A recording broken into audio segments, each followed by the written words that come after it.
নবীজি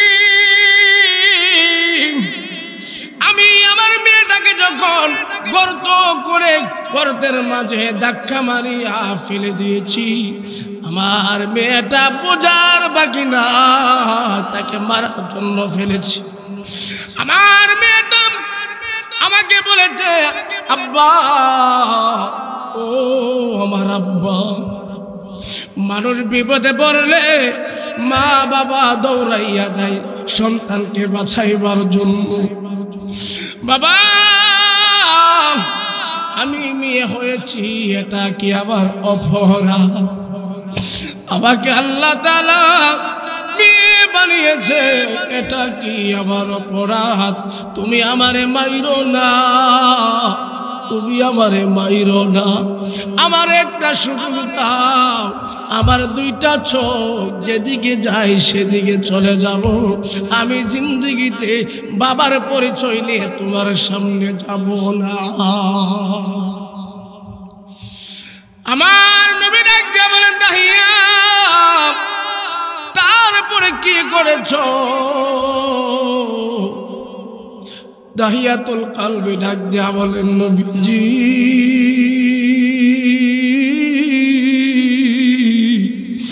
আমার মেয়েটা গর্তের মধ্যে পড়ে জীবনের শেষ ভিক্ষাটা আমার কাছে চেয়েছে। আব্বা, আমারে মাইরো না, আমারে মাইরো না, আমি জিন্দেগিতে বাবার পরিচয় নিয়ে তোমার সামনে যাব না, আমারে মাইরো না। নবীজি তারপরেও আমি এত নিষ্ঠুর, আমি এত পাষাণ, আমার মেয়ের কাকুতি গুলো আমি শুনি নাই। বড় বড় পাথর চাপা দিয়া আমি আমার মেয়েটাকে পাথর চাপা দিয়ে মেরে ফেললাম। আমি আমার মেয়েটাকে জীবিত কবর করে, জীবিত দাফন করে, কবর দিয়ে কবর রচিত করে আমি যখন বাড়ির মধ্যে চলে আসলাম, আমার মনের ভিতরে এমন ভাবে জ্বালা শুরু হয়েছে, আমি কি করলাম? আমার মেয়েটা আমাকে বারবার আমার গামগুলো মুছে দিয়েছিল, তারপরেও আমি আমার মেয়েটার জন্য মায়া দেখাইতে পারলাম না। উনি একটা ঘটনা বলতেছেন নবীজির কাছে, নবীজি আমি আমার জীবনে এই গুনাহগুলো করেছি। নবীজি বললেন, দাহিয়া তুমি কি গুনাহ করেছো আমারে খুলে বলো। তখন তিনি বর্ণনা দিয়েছেন নবীজির কাছে, এখনো তিনি মুসলমান হয় নাই, তিনি আগে শর্ত দিলেন, আমি আমার জীবনে যে অন্যায় করেছি আমার ভিতরে অনুশোচনা আসছে, এই জন্য আপনার কাছে আসছি। আপনি বলছেন আল্লাহ আমাদেরকে জান্নাত দেওয়ার জন্য বানিয়েছেন, এই গুনাহ করছি যদি মাফ করেন, আপনি যদি বলেন তাহলে আমি মুসলমান হব। নবীজি আবার শুনতে লাগলেন,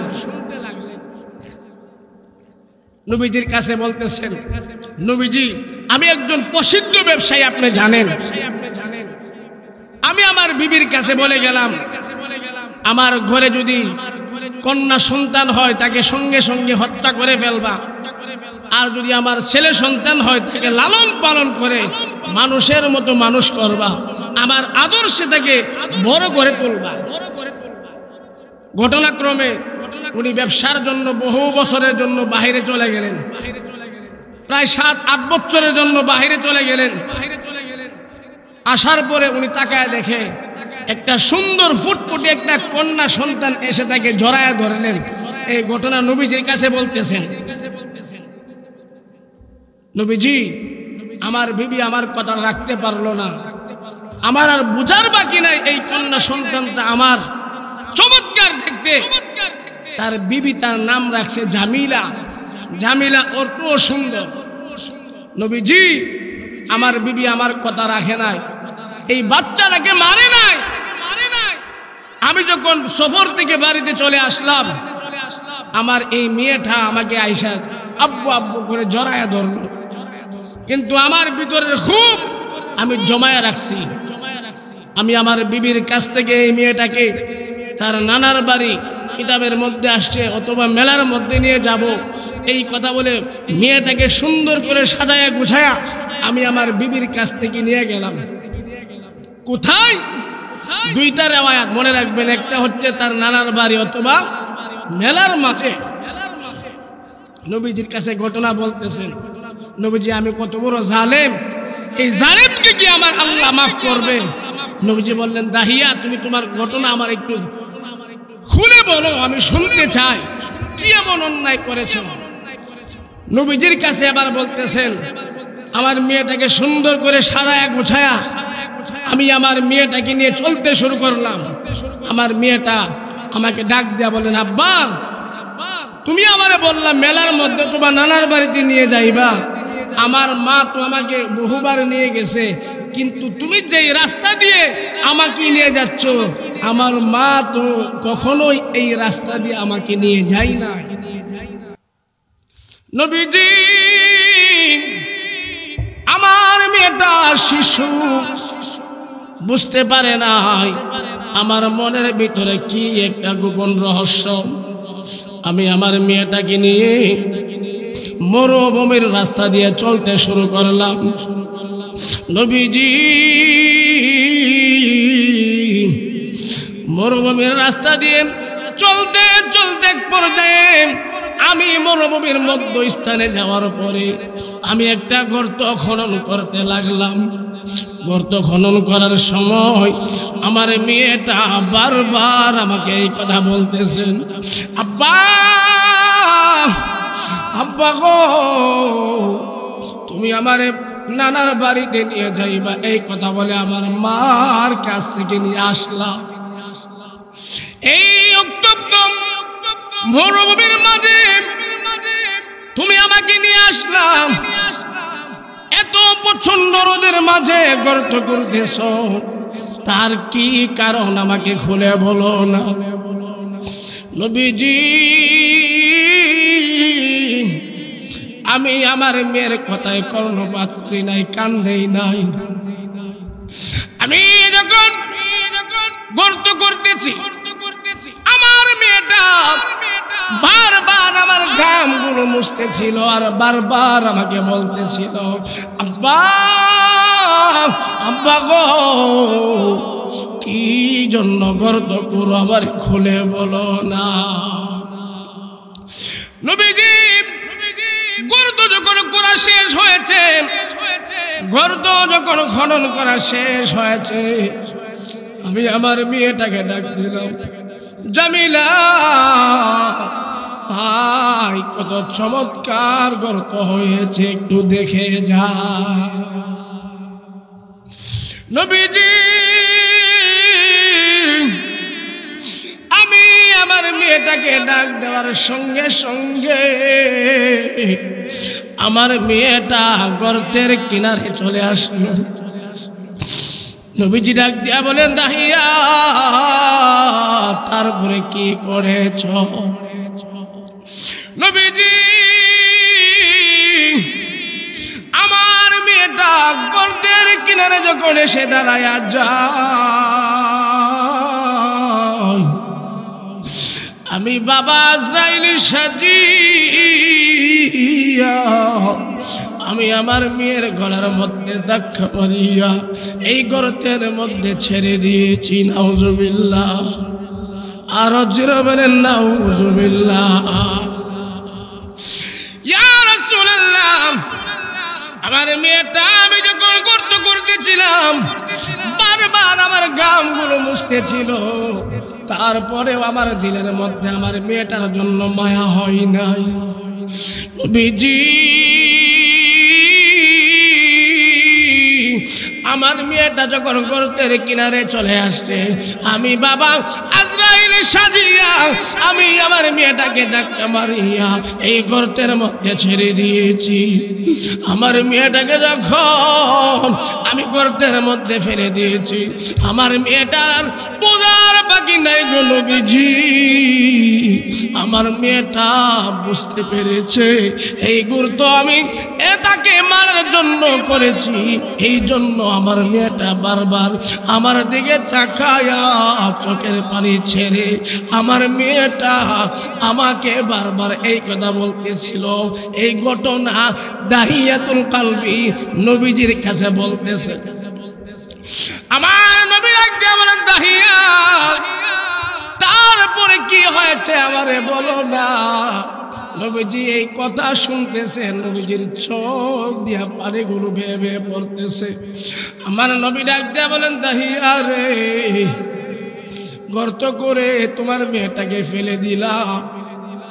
হযরত দাহিয়াতুল কলবি বলেন, নবীজি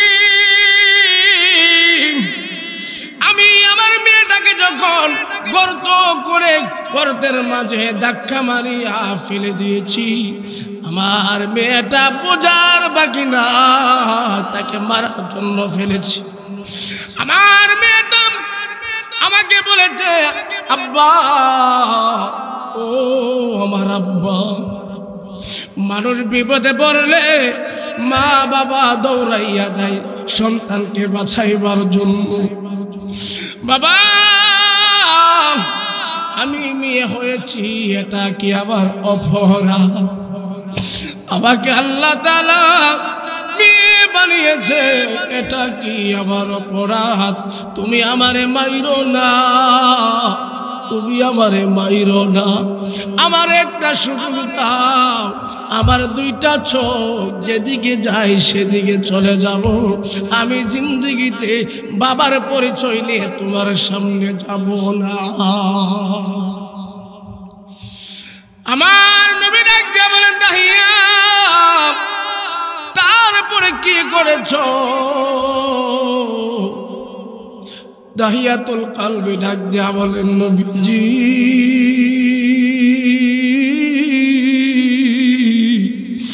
আমার মেয়েটা গর্তের মধ্যে পড়ে জীবনের শেষ ভিক্ষাটা আমার কাছে চেয়েছে। আব্বা, আমারে মাইরো না, আমারে মাইরো না, আমি জিন্দেগিতে বাবার পরিচয় নিয়ে তোমার সামনে যাব না, আমারে মাইরো না। নবীজি তারপরেও আমি এত নিষ্ঠুর, আমি এত পাষাণ, আমার মেয়ের কাকুতি গুলো আমি শুনি নাই। বড় বড় পাথর চাপা দিয়া আমি আমার মেয়েটাকে পাথর চাপা দিয়ে মেরে ফেললাম।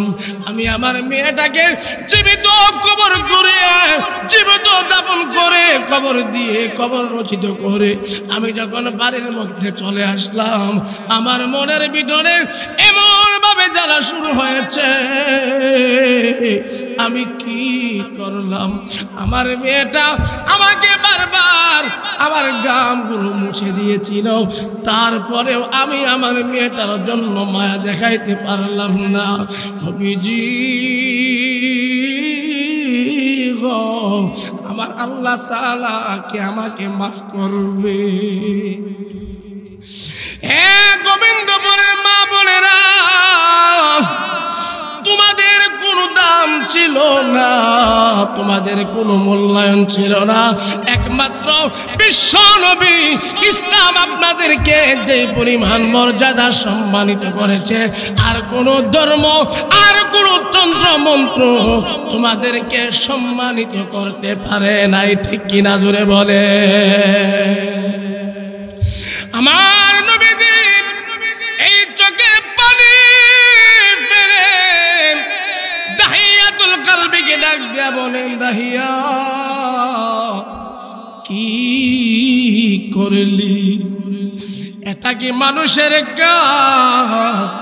তোকে তোর মেয়েটা এত মহব্বত করেছে, তারপরেও তুই মেরে ফেললি। আমার আল্লাহ তাআলা কোরআনুল কারীমের আয়াত নাযিল করেছেন, কুল ইয়া ইবাদিয়াল্লাযীনা আসরাফু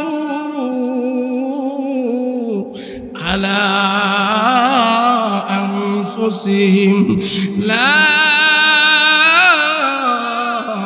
তাকনাতু মির রাহমাতিল্লাহ। সুবহানাল্লাহ, জোরে বলে। আমার আল্লাহ তাআলা ডাক দিয়া বলেন, হে আমার গোলাম, গুনাহ করে ফেলেছো, আসো হাসরে আমি আল্লাহ তাআলার রহমত তোমার জন্য সদা সর্বদা আছে। কিনা জোরে বলেন। গুনাহ করে ফেলেছে, আল্লাহ বলেছেন লা তাকুনাতু মির রাহমাতিল্লাহ ইন্নাল্লাহা ইয়াগফিরুয যুনুবা জামিআ ইন্নাহু হুয়াল গফুরুর রহিম। দুনিয়ার মানুষ তোকে ফেলতে পারবে, আল্লাহ বলেন আমার দরজায় ফিরে আসো, আমি তোকে ফেলব না। সুবহানাল্লাহ। আরো জোরে বলেন সুবহানাল্লাহ। নয়তোবা গোবিন্দপুরের মুসলমান আমরা যেই পরিমাণ অন্যায় করি, আল্লাহ তাআলা যদি আমাদের গুনার দিকে তাকাইতে তাহলে একটা কাক দেওয়ার মতো ক্ষমতা কাহারও ছিল না। ঠিক কিনা জোরে বলেন, আরো জোরে বলেন। মসজিদের মধ্যে মুয়াজ্জিন আজান দেয়, আপনি বুক ফোলায়া মসজিদটাকে ওভারটেক করে আপনি যাইতে পারতেন না। মসজিদের মধ্যে আপনাকে দৈনিক ডাকে, মসজিদের মিনার থেকে মুয়াজ্জিন আপনাকে 5 বার ডাকে কল্যাণের জন্য আসো, আপনি আমি বুকটা টান করে মসজিদটাকে ওভারটেক করে চলে যাই। আমার আল্লাহ তাআলা যদি সেদিকে লক্ষ্য করতেন তাহলে মুসলমান একটা কাক দেওয়ার ক্ষমতা আমার আপনার কাহারও থাকতো না। ঠিক কিনা জোরে বলেন। আমার আল্লাহ তাআলা বলেন উম্মার গোলাম, আমি আল্লাহ তাআলা তোদেরকে বড় মা করিয়া বানাইলাম জাহান্নামের আগুনে জ্বালাইবার জন্য না। আমি আল্লাহ তাআলা আমি দেখি কখন যদি আমার বান্দা গুনার সাগরে দেখেও যদি আমার দরবারে একবার সিলিন্ডার করে, আমি আল্লাহ তাআলা তার জীবনের গুনাহ মাফ করে দিই।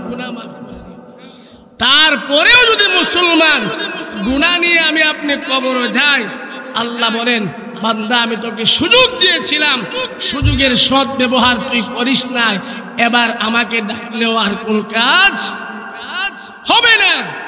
এই জন্য আমার আপনার এই দুনিয়ার জিন্দেগিতে থাকা অবস্থায় আল্লাহর রেজামন্দি হাসিল করতে রাজি আছিনি ইনশাআল্লাহ? আমরা কারা কারা আল্লাহকে সন্তুষ্ট করতে চাই সকলে হাতটা উঠায়। আল্লাহ তাআলা আমাদের সকলকে দুনিয়ার জমিন থেকে বিদায় হয়ে জান্নাতি একজন মানুষ হয়ে দুনিয়ার জমিন থেকে বিদায় হওয়ার তৌফিক দান করুক। সবাই জোরে বলেন আমিন। আরো জোরে বলেন আমিন। হাত নামান। আমি আপনাদের কাছে একটা ওয়াদা নিতে চাই। হুজুর একটা আমাদের 2টা পর্যন্ত ওয়াজ শুনুন, ফজরের নামাজ পড়তাম না, এমনটাই হচ্ছে। আপনারা বললেও সঠিক, না বললেও ঠিক। সারা রাত ওয়াজ শোনার পরে ফজরের নামাজ না পড়ে আপনি আমি ঘুমায় থাকবো, সারানার কাজ আসবো? আরো জোরে বলেন, কাজে আসবে না। এই জন্য আমাদেরকে এখান থেকে আমাদের লক্ষ্য বস্তু ঠিক করা দরকার। আমি আপনাদের সামনে বয়ানের শুরুতেই বলেছিলাম আমাদের গন্তব্য ঠিক নাই। গন্তব্য ঠিক না করে আমরা যদি ছুটতে থাকি, ঢাকাও যাইতে পারবো না, চিটাগাঙ্গও যাইতে পারবো না, জান্নাতেও যাইতে পারবো না, আমাদের স্থান হবে গর্তে। ঠিক কিনা জুড়ে বলেন? এই জন্য লক্ষ্য বস্তু আমাদের ঠিক নাই। এই জন্য মুসলমান নামে মুসলমান, আমাদের দ্বারা মুসলমানের কোনো লেশ মাত্র আমাদের চিহ্ন দ্বারা বোঝা যায় না। এই জন্য আমাদেরকে নামের মুসলমান হলে চলবে না, আমাদেরকে কর্মে মুসলমান হতে হবে। ঠিক কিনা জোরে বলেন? আমি আপনাদেরকে নিয়ে যদি নবীজির মুহাব্বত নিয়ে বয়ান করি সারা রাত চলে যাবে, আপনারা শুনতে থাকবেন। নবীজির মুহাব্বত নিয়ে এমন কোনো আলেম নাই সে ওয়াজ করে আপনাদেরকে শেষ করতে পারবে। আর মিয়া নবীজির শান, নবীজির মান আমার আল্লাহ দিয়েছেন। কে দিয়েছেন? অনেকে বলে আমরা ওয়াহাবিরা বললা নবীজির সম্মান বুঝি না, নবীজির সম্মান বুঝি না। নবীজির শান দুনিয়ার মানুষ বলে কি শেষ করতে পারবে? আরো জোরে বলেন। নবীজির সম্মান দুনিয়ার কোনো মানুষ বলে কি শেষ করতে পারবে? আল্লাহর গুণগান দুনিয়ার কোনো মানুষ গেয়ে কি শেষ করতে পারবে? এই জন্য কবি বলছেন, শুনবেন শুনবেন, তারা ভরা রাতে জোছনার আলোতে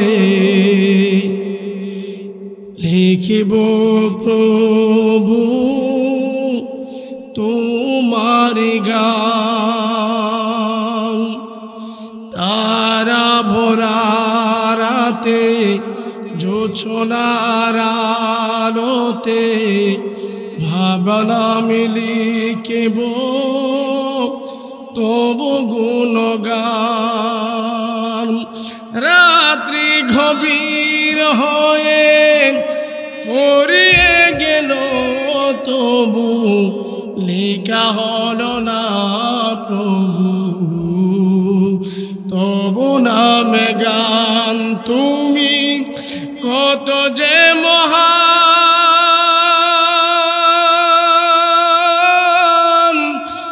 কত যে মহান তুমি, কত যে মহান লেখা হলো না প্রভু তবু নামে গান। সাগরের জল যদি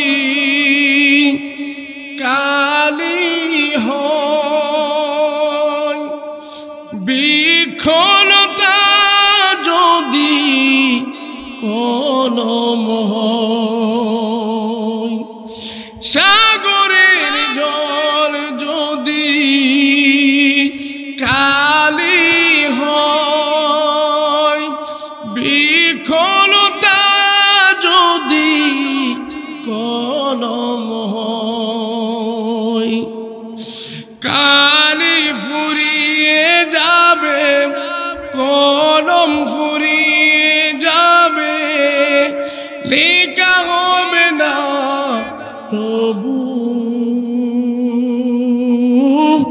তবু নামে গান। লেখা হলো না প্রভু তবু গুণগান।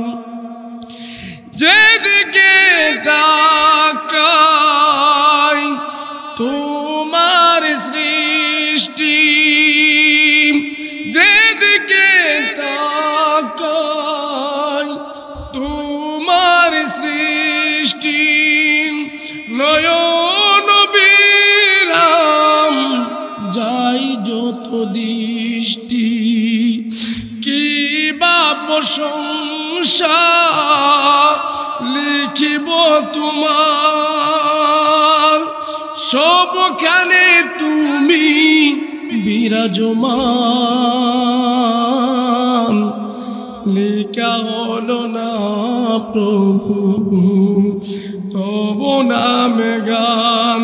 তুমি কত যে মহান, কত যে মহান তুমি, কত যে মহান লেখা হলো না প্রভু তবু গুণগান। আল্লাহ তাআলা আমাদের সবাইকে এই দুনিয়ার জমিন থেকে আল্লাহর প্রেম বুঝে নবীজির আশিক হয়ে আল্লাহ আমাদেরকে যেই কাজের জন্য দুনিয়ার জমিনে পাঠিয়েছেন সেই কর্ম করে যেন আমরা দুনিয়ার জমিন থেকে বিদায় হতে পারি। সবাই জুড়ে বলেন আমিন। আরো আসতে কই আপনাদেরকে নিয়ে একটি সুন্দর করে মাহফিল করে কবরবাসীর মাগফিরাতের জন্য এই পোস্টারের মাধ্যমে বহু লোকের নাম দেওয়া আছে। একজনে কিন্তু দুনিয়ার জমিনে যাদের নাম মরহুম লেখা আছে একজনও নাই। আগামী বছর এই মাহফিল হতে পারে আমিও আসতে পারি, অন্য কেউ আসতে পারে। আপনারা যারা আছেন যুবক যারা, তারা মনে মনে ভাবতেছে আমার ওদের তাড়ি উঠছে না, আমি তো আগামী বছর থাকবো। বিষয়টা কি এমন? জোরে বলেন। এখানে আসার পরে শুনলাম 49 দিন হয়ে গেছে লিবিয়া থেকে একটা ছেলে ইতালির উদ্দেশ্যে উন্নত জীবনযাপন করার লক্ষ্যে পরিবারকে সুখে রাখার জন্য পাড়ি দিয়েছিল। 49 দিন পার হয়েছে, তার কোনো খবর নাই। আল্লাহ তাআলা পরিবারকে ধৈর্য ধারণ করার তৌফিক দান করুন। সবাই জোরে বলেন আমিন। আল্লাহ তাআলা এই ছেলের সন্ধান তাদের কাছে পৌঁছায় দেখ। সবাই জুড়ে বলেন আমিন। এই মাহফিল করতে গিয়ে যেই সমস্ত ভাইয়েরা টাকা পয়সা দিয়ে পরামর্শ দিয়ে হযরতকে সাহায্য সহযোগিতা করেছেন, আল্লাহ তাআলা সকলকে কবুল করে। সবাই জুড়ে বলেন আমিন। এই মাহফিলকে জুরিয়া করে অত্র এলাকার ডাইনে ভাবে সামনে পিছনে যত মুর্দে গান সাহিত্য আছে সকলের কবরকে আল্লাহ তাআলা জান্নাতের বাগান বানায় দেন। সবাই জুড়ে বলেন আমিন। আসসালামু আলাইকুম ওয়া রাহমাতুল্লাহি ওয়া বারাকাতুহু। হুজুর আপনাদের সামনে কিছু বলবেন, তারপরে ইনশাআল্লাহ আপনারা লাইন ধরে বসা যাবেন। হঠাৎ করে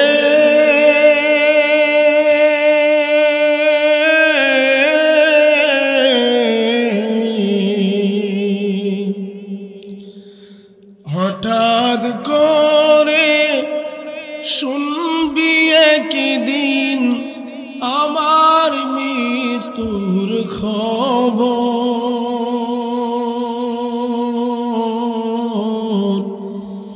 কেঁদে কেঁদে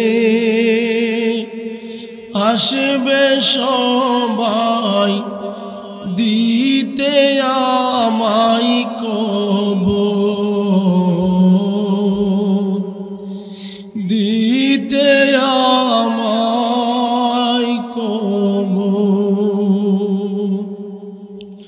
হঠাৎ করে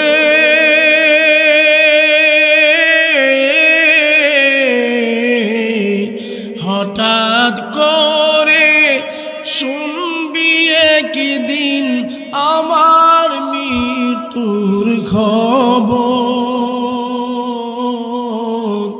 কেঁদে কেঁদে আসবে সবাই দিতে আমায় কবর, দিতে আমায় কবর।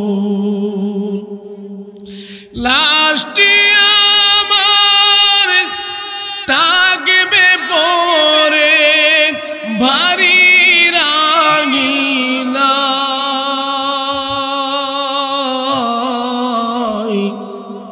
মাথার কাপড় উঠাই সবাই কাঁদবে যে হায় হায়, মাথার কাপড় উঠাই সবাই কাঁদবে যে হায় হায়। সেই কাঁদাতে লাভ হবে না,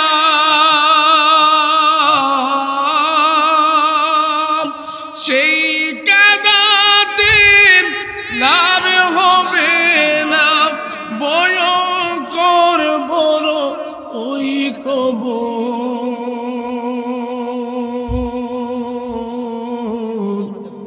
মাথায় আটা পরীক্ষার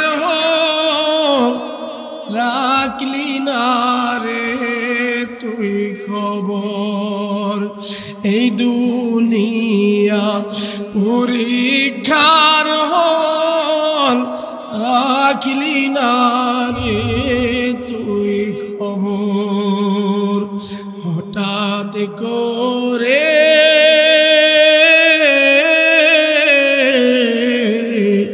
হঠাৎ করে শুনবি একদিন আমার মৃত্যুর খবর, কেঁদে কেঁদে আসবে সবাই দিতে আমায় কবর। কোটি টাকার গয়না বাড়ি, কোটি টাকার গয়না বাড়ি কিছুই আমি নিলাম না, সাদা তিনখান কাপড় নিয়া চলছি যে পথ অজানা। ঠিক কিনা জুড়ে বলেন। আমাদের সঙ্গে কয়খানা কাপড় যাবে জুড়ে বলেন। এই কথাই কবি বলতেছেন, কোটি টাকার গয়না বাড়ি কিছুই সঙ্গে নিলাম না,